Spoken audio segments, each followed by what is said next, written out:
Salut à tous, j'espère que vous allez bien. Je reviens aujourd'hui dans une nouvelle vidéo et ça va être un make-up. Donc j'ai décidé de vous faire un petit Get Ready With Me, mon make-up d'automne. Voilà, c'est vraiment pas le genre de vidéo que je fais habituellement, mais je me suis dit que ça pourrait être sympa parce que je vous ai parlé plusieurs fois d'une palette NYX. Donc voilà, je me suis dit que j'allais vous montrer comment je l'utilise. Donc j'ai posé tous mes petits produits par ici et on va faire ça ensemble. Donc en premier je vais m'attacher les cheveux parce que sinon ça va être vraiment fatigant. Donc on va commencer par les yeux parce que habituellement je commence toujours par les yeux au cas où il y ait des chutes de fard que je puisse enlever après sur les joues. Je préfère toujours commencer par les yeux. Donc en tout premier je vais utiliser une base. Donc là c'est la Shadow Insurance de chez Too Faced qui est dans mon projet Ten Pan. Voilà, j'essaye de la terminer. Donc voilà, c'est une bonne base, mais j'en ai plusieurs à utiliser, donc j'essaye de terminer celle-là. Donc je mets ça sur toute la paupière mobile et aussi au-dessus. Je monte jusqu'au sourcil en fait. Et j'en mets aussi un tout petit peu au ras de cils. Je trouve pas qu'elle unifie énormément cette base, mais au moins ça permet de faire tenir les fards qu'on va appliquer par la suite, donc c'est toujours ça. Pour les ombres à paupières, je vais utiliser une palette de chez NYX que je vous ai déjà présentée dans un vlog je pense. Donc c'est la NYX Ultimate, là la teinte c'est numéro 3, Warm Neutrals. Donc c'est une petite palette de 16 fards qui se présentent comme ça, que je trouve très très jolie. Donc voilà, c'est dans des tons chauds, un petit peu brique, bordeaux, que j'aime beaucoup en ce moment. Voilà, je n'ai pas encore testé toutes les combinaisons, mais j'utilise beaucoup notamment ce brique qui est ici, la couleur ici qui est brillante et qui est très jolie. Enfin voilà, j'aime vraiment beaucoup cette palette pour le moment, même si j'ai pas encore testé toutes les couleurs. Donc pour unifier la paupière, je vais commencer par appliquer cette teinte ici, donc qui est un mat beige assez classique que je vais appliquer sur toute la paupière pour unifier. Ensuite, je vais commencer par faire le creux de paupière. Donc je vais utiliser des tons qui sont assez bruns, assez classiques en fait. Donc je vais mélanger, je pense, les deux bruns qui sont là. Donc je vais commencer par la couleur brune la plus claire. Et je vais vraiment mettre ça sur l'extérieur de l'œil et dans le creux. J'y vais vraiment par petites touches pour que ce soit assez progressif. Et donc maintenant je vais prendre un brun un petit peu plus foncé que je vais placer à peu près au même endroit.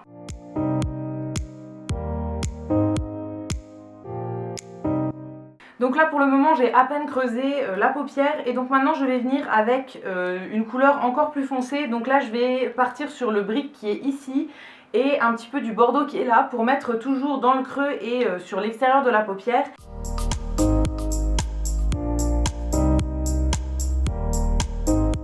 Je change de pinceau maintenant, je vais prendre un pinceau qui est de chez Sephora, donc c'est le pinceau pour le creux de paupière.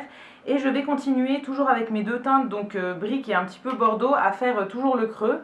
Mais vraiment en estompant bien, je préfère en mettre plusieurs fois en fait par petite quantité et estomper à chaque fois pour vraiment avoir quelque chose de diffus et bien faire les transitions.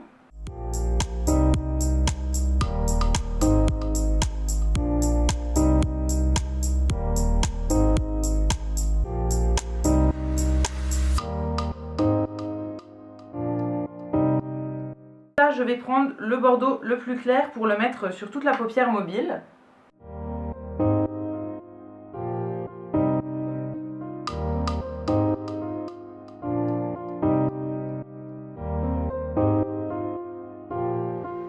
Maintenant que la base me plaît, je vais attaquer les fards satinés. Jusqu'à maintenant, j'avais fait uniquement avec des fards mat et là, je vais prendre des fards qui sont un petit peu plus satinés. Donc, je vais appliquer celui-là sur toute la paupière mobile et pour qu'il ressorte un petit peu plus, je vais appliquer sur mon pinceau du fixateur à maquillage avant de mettre la poudre dessus. Donc là, en ce moment, celui que j'utilise, c'est de chez Yves Rocher, la brume vitaminée pamplemousse. Je vais appliquer l'ombre à paupières satinée avec un pinceau qui est de chez Emma. C'est le Concealer Brush, mais que moi, j'utilise pour les paupières et qui est très bien. Donc je vais mettre un petit peu de fixateur sur le pinceau avant de prendre la couleur. Et ensuite, je vais prendre la couleur et l'appliquer comme ça sur toute la paupière mobile. Le fait de mettre du fixateur comme ça va faire ressortir la couleur une fois qu'on l'applique et ça va permettre de bien la tenir au niveau des brillants, etc. Si vous avez des couleurs qui sont vraiment quasiment que des pigments libres ou quoi, c'est vraiment plus facile de mettre ça avec du fixateur avant.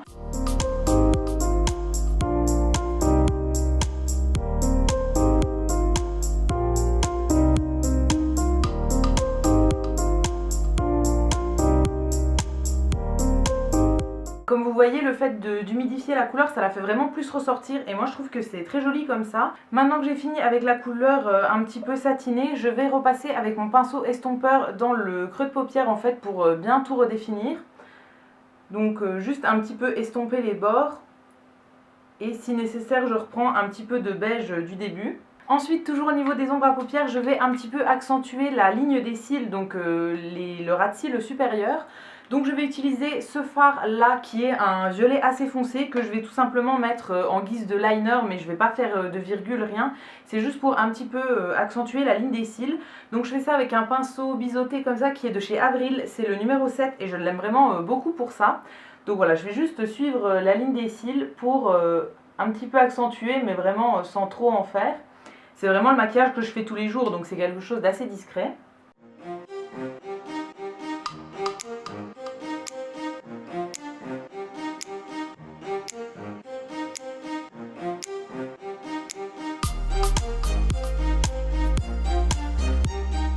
Donc voilà ce que ça donne avec le petit trait de fard plus foncé. Franchement, honnêtement, ça se voit quasiment pas, mais c'est juste pour souligner un tout petit peu la ligne des cils. Et donc maintenant je vais passer à la muqueuse. Donc en muqueuse inférieure je vais mettre du crayon beige. Alors là c'est un pastello de chez Neve Cosmetics, donc qui est beige tout simple. Et c'est tout ce que je vais faire pour la muqueuse. Je mets rien dans la muqueuse du haut parce que voilà, honnêtement je vois pas l'intérêt de mettre quelque chose dans la muqueuse du haut. Enfin ça dépend vraiment, mais là aujourd'hui je vais rien mettre. Je trouve que du crayon beige ça change vraiment tout au niveau du regard. J'en ai mis que sur cet œil là et voilà, je trouve que ça ouvre vraiment le regard. Donc c'est vraiment quelque chose que je fais souvent quand c'est des maquillages de jour.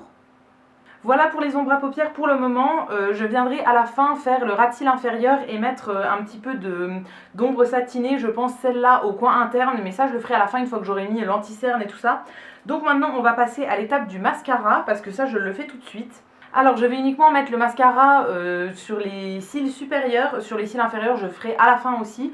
Donc pour les cils supérieurs j'ai deux mascaras que je combine. Donc en premier c'est une base de chez NYX dont je vous ai déjà parlé dans mes favoris, que je trouve très bien. C'est une base blanche qui va permettre vraiment de recourber les cils.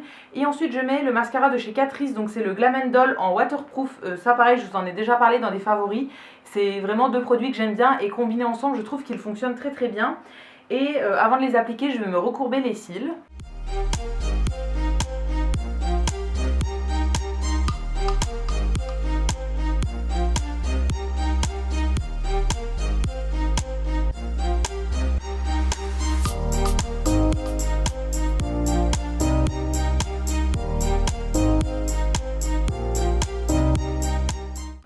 En premier je vais appliquer ma base, donc quand c'est pour la journée j'applique la base matifiante de chez Make Up For Ever, donc c'est la Step 1, voilà il y en a plusieurs sortes, moi j'ai la matifiante parce que j'ai la peau qui a tendance à regresser, donc c'est celle qui me correspond le plus, mais il y en a vraiment plein de sortes pour tous les types de peau. Le tube que j'ai moi est quasiment fini, mais voilà là c'est les derniers jours que je l'utilise je pense, mais c'est une base que j'aime vraiment beaucoup, que j'ai racheté vraiment plusieurs fois. Et voilà, je vous en parlerai dans tous les cas dans les produits terminés du mois prochain je pense, parce que là il me reste vraiment plus beaucoup d'utilisation. Alors j'en mets quand même pas mal parce que je veux que ce soit bien matifié. Et j'en mets surtout beaucoup au niveau de la zone T. Un peu moins sur les joues mais au niveau de la zone T pas mal. Ensuite au niveau du teint, pour unifier je vais utiliser la bébé crème de chez Herborian. Je vous en ai déjà parlé plein de fois, notamment dans mes derniers produits terminés. J'ai terminé la petite version mais je l'ai rachetée en grande. Donc voilà, je trouve que ça suffit pour unifier le teint. Donc moi c'est la bébé crème dans la teinte claire que je trouve très bien. Voilà, ça suffit pour unifier le teint. Honnêtement, j'ai pas tant d'imperfections que ça. Et quand j'ai des imperfections, je préfère mettre par exemple du correcteur uniquement sur les imperfections, donc localement, et pas mettre grand chose sur tout le visage. J'ai fait quelques petits points et je vais étaler ça à l'éponge. Donc moi c'est une éponge de chez Huile Techniques qui est très bien. Si jamais vous avez l'occasion de la tester, elle est moins chère que le Beauty Blender et elle fonctionne très très bien aussi. Donc voilà, moi je l'aime vraiment beaucoup. Donc j'étale la bébé crème avec cette éponge. Voilà, des fois je le fais au pinceau, des fois à l'éponge. En ce moment c'est vrai que je le fais beaucoup à l'éponge parce que je trouve que c'est bien, ça apporte plus de couvrance qu'au pinceau. Parce que là moi je tapote alors qu'au pinceau on a tendance à plus étirer la matière. Donc voilà, si vous avez besoin de plus de couvrance, il vaut peut-être mieux le faire à l'éponge.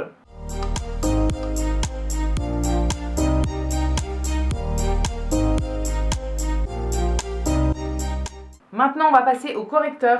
Alors pour les correcteurs, j'en ai 3 différents. C'est un peu compliqué, mais voilà, j'en ai 3 différents. En premier, un de chez Action que j'avais testé dans une vidéo crash test make-up. Donc là, c'est le concealer de chez Max More dans la teinte 01 Light, light beige, voilà.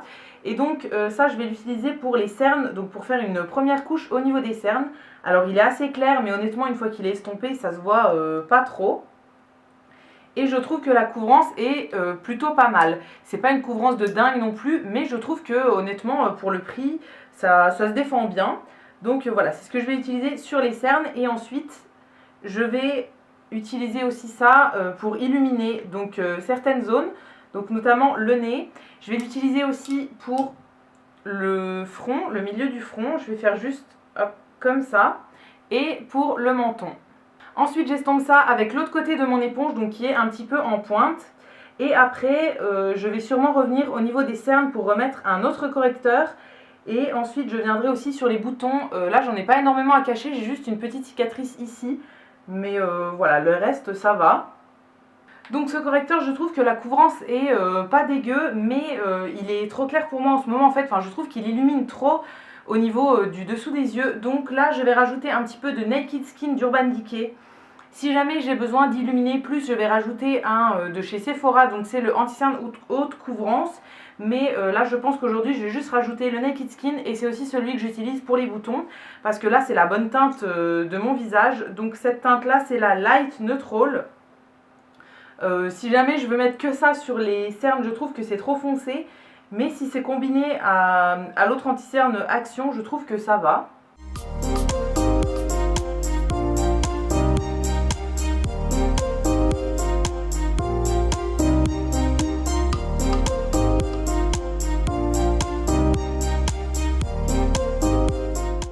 Voilà, maintenant que j'ai tout couvert, je vais passer à la poudre. Alors pour les yeux, j'utilise une poudre qui est de chez By Terry. Donc c'est la Hyaluronic Hydra Powder que j'ai en petit format comme ça.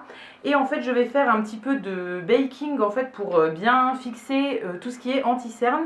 Alors oui, certains disent qu'il ne faut pas poudrer l'anti-cerne. Moi, je le poudre parce que sinon ça bouge dans la journée. Donc voilà, moi je préfère le poudrer. Donc en fait, avec mon éponge, je viens mettre un petit peu de poudre au bout, enfin pas mal de poudre. Et je vais tapoter sur l'anti-cerne. Donc je vais rajouter plusieurs couches. J'en mets vraiment pas mal. Je vais laisser poser et ensuite je viendrai estomper ce qu'il y a en trop avec un pinceau, donc pour enlever la poudre. En attendant que le baking se fasse, je vais poudrer tout mon teint. Donc là j'utilise une poudre qui est de chez Maybelline, donc c'est la Fit Me. Celle-là elle est dans mon projet Ten Pan, donc voilà, je pense que je l'aurai terminée dans pas trop longtemps. Donc elle se présente comme ça. La teinte que moi j'ai prise c'est le 110 porcelaine. Voilà, c'est pas une poudre que j'aime plus que ça parce qu'en fait elle a des petits brillants à l'intérieur, enfin elle est très lumineuse et moi je préfère les poudres mates parce que j'ai le teint qui regresse. Mais voilà, il faut que je l'utilise, donc je l'utilise en ce moment.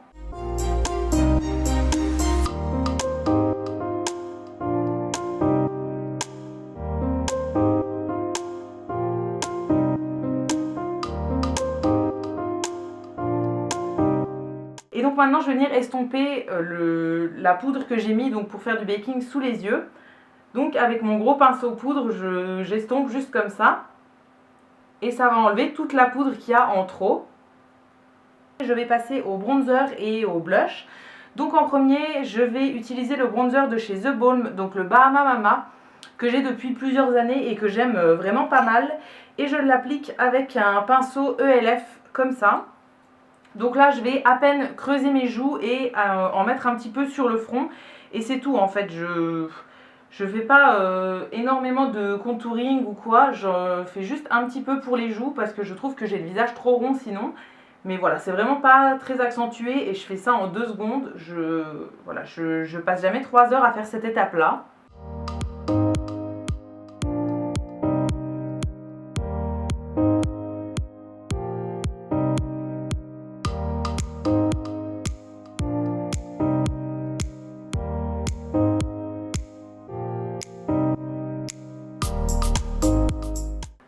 J'utilise un blush de chez Tarte qui est comme ça, donc c'est dans la gamme des blushs à l'argile amazonienne. Et là c'est le Tipsy que je trouve très bien, donc il se présente comme ça. C'est un blush que je trouve vraiment très sympa. Il est assez pigmenté donc faut pas en mettre trop et moi je l'applique avec un pinceau PB Cosmétique qui est biseauté comme ça, que je trouve très pratique pour appliquer le blush aussi. Et ça j'en mets pas énormément du blush parce que comme vous voyez j'ai déjà des rougeurs sur les joues. Voilà, je rougis assez facilement donc j'ai pas besoin de rajouter du blush pour me donner bonne santé en fait. Mais je trouve que c'est quand même toujours sympa un tout petit peu. Et je l'applique donc en souriant sur le bombé ici et je remonte toujours un petit peu vers le haut en fait sur la tempe parce que je trouve ça quand même plus joli que de le mettre juste en rond sur la joue, ça fait vraiment bizarre. Voilà pour le blush, je pense que vous le verrez bien. Et maintenant je vais passer à l'highlight. Donc là j'en mets pas tous les jours en fait, mais aujourd'hui je vais utiliser une palette de chez Action qui est comme ça, que je vous ai déjà montré plusieurs fois. Et pour aujourd'hui je vais prendre le doré qui est ici. C'est des highlights qui sont très jolis, mais le seul bémol je dirais c'est que c'est des grosses paillettes en fait, ça se voit pas mal. Donc voilà, il faut en mettre pas beaucoup, ils sont moins fins que par exemple les highlighters de chez Becca. Mais ils sont quand même très jolis, donc j'en mets ici juste au-dessus du blush. Et ensuite j'en rajoute juste un tout petit peu sur le bout du nez et ici au-dessus de la lèvre. Je trouve que c'est très très joli et ça fait bien ressortir les lèvres. Et c'est tout pour l'highlight. Voilà, honnêtement j'en mets pas tous les jours et les jours où j'en mets c'est juste ça. J'en mets vraiment pas partout parce que sinon je trouve que ça fait beaucoup trop. Donc au niveau du teint je m'arrête là, je mettrai juste ma petite brume à la fin mais une fois que j'aurai tout fini. Et maintenant je vais terminer au niveau des yeux. Alors je vais reprendre ma palette et je vais faire le ras de cils inférieur en fait. Donc avec je pense le bordeaux qui est ici et le orange qui est ici. Donc le orange je vais le mettre plus vers le coin interne et le bordeaux plus vers l'extérieur. Et je fais ça avec un petit pinceau plat comme ça qui vient de chez EcoTools et c'est le Flat Eyeliner que moi je trouve très très pratique pour faire le ras de cils.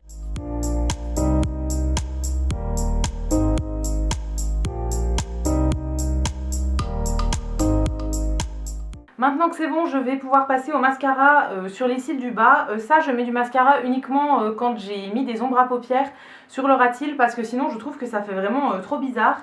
Et je mets pas mon mascara que je mets sur les cils du haut, sinon je trouve que ça allonge trop les cils et ça fait des espèces de pattes d'araignée et c'est pas joli. Donc je mets un mascara qui est dans mon projet Ten Pan encore, c'est le Photo Ready 3D Volume de chez Revlon. Que voilà, j'aime pas particulièrement sur les cils du haut, mais il faut bien le terminer, du coup je l'utilise sur les cils du bas.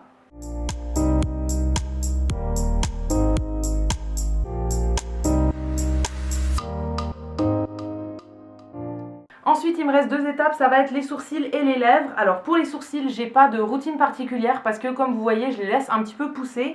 Voilà, j'épile moi-même mais vite fait quand il y a 3-4 poils qui dépassent et c'est tout, j'ai pas de forme particulière. Et aussi ils sont pas à la même hauteur naturellement donc j'essaye de pas trop les accentuer pour pas que ça se voit trop. Donc je les brosse simplement avec un petit goupillon comme ça en essayant de les placer tous les deux à la même hauteur. Donc en fait ce sourcil là est plus haut que l'autre. Et du coup quand je brosse, celui-là je le fais vraiment, je brosse vraiment à plat en fait. Et l'autre je brosse vers le haut pour essayer de les mettre à peu près pareil. Et ensuite j'utilise deux produits de chez Benefit. Donc en premier un crayon qui s'appelle le Goof Proof. C'est un petit crayon en fait qui est en biseau comme ça que je vais utiliser en premier pour un petit peu définir, rajouter si jamais il y a des trous. Et ensuite je vais les fixer avec un gel transparent, celui-là c'est le Ready Set Brow, donc toujours de chez Benefit, qui en fait est un mascara tout simplement pour les sourcils, transparent, qui va permettre de les fixer et de ne pas les faire bouger tout le temps. C'est des produits que j'aime plutôt bien, mais comme je vous disais je ne travaille pas énormément mes sourcils.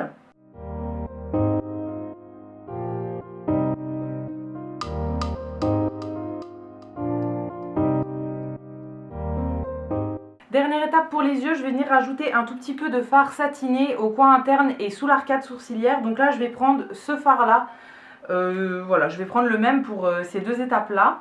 C'est juste pour rajouter un petit peu de lumière, je ne vais pas en mettre énormément. Donc j'en mets juste ici sous la pointe. Et ensuite je vais en mettre au coin interne, donc là j'en mets un petit peu plus. Voilà pour les yeux, c'est fini aussi, donc maintenant il ne reste plus que la bouche à faire. Donc pour la bouche je vais mettre un rouge à lèvres liquide mat qui est de chez Zoeva. C'est un rouge à lèvres que j'ai depuis longtemps, c'est dans la gamme Pure Velour Lips. Et là c'est le The Outsider, donc c'est un rouge à lèvres qui est très foncé. Et quand je mets des mats comme ça, je mets juste un crayon en dessous qui est de chez Kiko, donc c'est le Invisible Lip Liner. En fait c'est un crayon invisible comme ça que je vais utiliser pour faire le contour.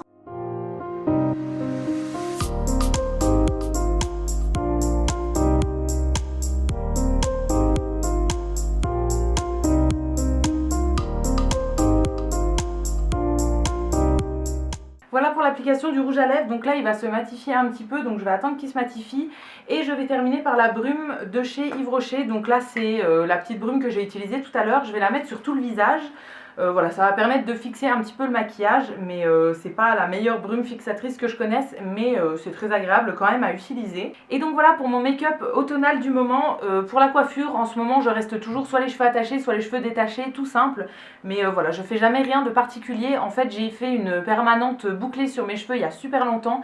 Et donc quand ils sèchent naturellement, ils ondulent un petit peu et je trouve que c'est très bien comme ça. Donc ils sont soit attachés en queue de cheval comme ça, soit en chignon sur la tête, soit lâchés complètement et je fais rien de particulier. Donc là aujourd'hui je vais les laisser attachés comme ça. Donc voilà, c'est tout pour le make-up d'aujourd'hui, j'espère que la vidéo vous aura plu. N'hésitez pas à me dire si jamais vous avez testé certains des produits que je vous présente, ce que vous en pensez, je vous répondrai avec plaisir. Si cette vidéo vous a plu, n'hésitez pas à la liker, à la commenter, à vous abonner, etc. Ça me fera toujours plaisir. Et quant à nous, on se retrouve très vite dans une prochaine vidéo et d'ici là, prenez soin de vous. À bientôt!